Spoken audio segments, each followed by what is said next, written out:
So it's clear to us how to turn to the Creator or not? No, it's not clear?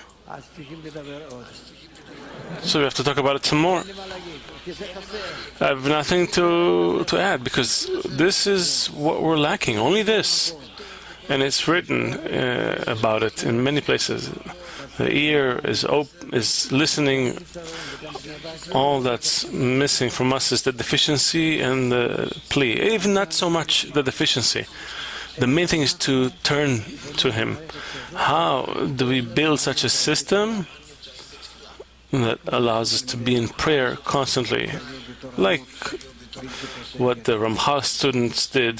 They were in this unending duty. How do we initiate an unstoppable, continuous prayer until He answers? Please.